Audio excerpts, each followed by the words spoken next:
काही दिवसांपूर्वी एमपीएससी मार्फत घेतल्या जाणाऱ्या राज्यसेवा परीक्षेचा निकाल लागला।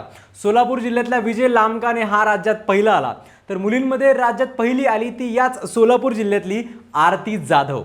इतकंच नव्हे तर उपजिल्हाधिकारी पदाच्या असणाऱ्या 7 जागांपैकी चक्क 4 जागा सोलापूर जिल्ह्यातील विद्यार्थ्यांनी मिळवल्या। या निकालात सोलापूर जिल्ह्यातील मुलं मोठ्या प्रमाणावर आहेत।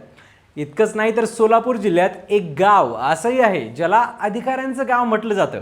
गेल्या काही वर्षांपासून सोलापूर जिल्हा हा स्पर्धा परीक्षांच्या निकालात इतका आघाडीवर का दिसतो, काय आहेत त्यामागची कारणं हे जाणून घेऊयात आजच्या व्हिडिओतून। नमस्कार, मी संकल्प पाटील आणि तुम्ही बघताय लगाव बत्ती। असं म्हटलं जातं की एमपीएससीच्या परीक्षेला बसणाऱ्यांची संख्या असते 2.5 ते 5 लाखांपर्यंत आणि पदं असतात फक्त काहीशे। अर्थात सर्वजणांची स्वप्न काही पूर्ण होत नाहीत, पण एमपीएससी करणं, सरकारी अधिकारी होणं, लाल दिव्याची गाडी मिळवणं हे अनेकांचं स्वप्न असतं।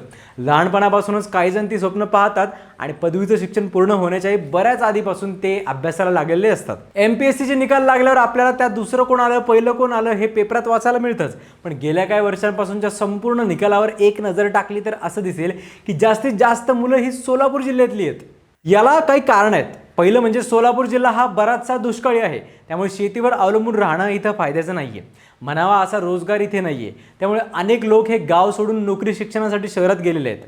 या भागासाठी जवळचं मोठं शहर म्हणजे पुणे ते सोलापूर यांच्यात रेल्वे आणि बसेसची चांगली कनेक्टिव्हिटी असल्याने सोलापूरची अनेक लोक पुण्यात जातात। इथली अनेक मुलं ही एक करिअर म्हणून स्पर्धा परीक्षांचा मार्ग निवडतात, पुण्यात येतात, क्लासेस लावतात, मन लावून अभ्यास करतात आणि मोठ्या जिद्दीने यश मिळवतात। आता हा भाग एक झाला। तुम्ही म्हणाल की महाराष्ट्रातल्या इतर भागातही थोड्याफार फरकाने हीच परिस्थिती आहे। हो, खरं आहे, त्यामुळे त्याला इतरही काही अनेक कारणं आहेत। सोलापूर जिल्ह्यात स्पर्धा परीक्षा करणाऱ्यांचं प्रमाण मुळातच जास्त आहे आणि याला कारण म्हणजे इथं त्याचं असलेलं फॅड। म्हणजेच जशी सातारा जिल्ह्यातली लोक मिलिटरीत जास्त आहे, अगदी तसंच हे फॅड सोलापूर जिल्ह्यात पसरलं ते इथून मागच्या पिढीत जे सरकारी अधिकारी या भागातून झाले त्यांच्यामुळे। आपल्या आसपासचं कुणीतरी अधिकारी होऊ शकतं, मग आपण का नाही, या विचाराने मग इतरही मुलं स्पर्धा परीक्षेच्या तयारीला लागली। विशेष म्हणजे ज्याला यश मिळालं तोही आपल्या गावाला, आपण शिकलेल्या शाळा कॉलेजला आणि आपल्या मातीला कधी विसरला नाही। आपल्या मार्गदर्शनाचा फायदा त्याने इथल्या विद्यार्थ्यांना करून दिला आणि त्याच्यापासून प्रेरणा घेऊन इतर विद्यार्थी सुद्धा अभ्यास करू लागले आणि ही संख्या दिवसेंदिवस वाढत गेली। सोलापूर जिल्ह्यात आपण जर पाहिलं तर माढा, मोहोळ आणि बार्शी या तालुक्यांमध्ये या अधिकाऱ्यांचं प्रमाण जास्त आहे। तुम्हाला ऐकून आश्चर्य वाटेल की माढा तालुक्यात एक असं गाव आहे ज्या गावाला चक्क अधिकाऱ्यांचं गाव किंवा अधिकाऱ्यांची पंढरी म्हटलं जातं। हो, त्या गावाचं नाव आहे उपळाई बुद्रुक। या एकाच गावात तब्बल 25 पेक्षा जास्त सनदी अधिकारी आहेत। त्यातलं कोण IAS आहे, कोणी IPS आहे, तर कोणी IRS आहे। असं सांगितलं जातं की ही परंपरा या गावात सुरू झाली ती डॉक्टर संदीप भाजी भाकरे यांच्यापासून। एमपीएससीच्या माध्यमातून 2003ला ते पोलीस उपनिरीक्षक झाले आणि नंतर लगेचच UPSCच्या माध्यमातून त्यांच्या बहीण रोहिणी भाजी भाकरे या IAS झाल्या। त्यांचा कित्ता मग इतर मुलांनी सुद्धा गिरवला आणि पाहता पाहता गावातील अनेक मुलं दरवर्षी MPSC UPSCत चमकू लागले आणि या गावात तसंच इथल्या आसपासच्या गावात स्पर्धा परीक्षांचं फॅड जोर धरू लागलं। आजही त्यांनी या यशाची परंपरा कायम ठेवल्याचं आपल्याला दिसून येतं।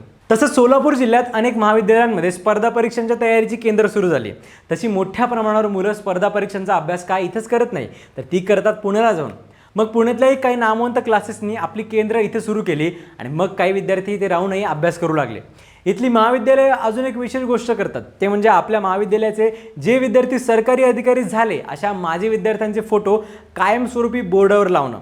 तसंच शिक्षक आपल्या विद्यार्थ्यांना अधूनमधून या विद्यार्थ्यांची नावं ऐकवत असतात। या अधिकारी झालेल्या माजी विद्यार्थ्यांना वेळोवेळी महाविद्यालयात आमंत्रित करून त्यांची मार्गदर्शनपर व्याख्यानं सुद्धा ठेवण्यात येतात। सोलापूर शहरात असणारं दयानंद महाविद्यालयाचं नाव त्यातल्या त्यात या बाबतीत घेण्यासारखं आहे।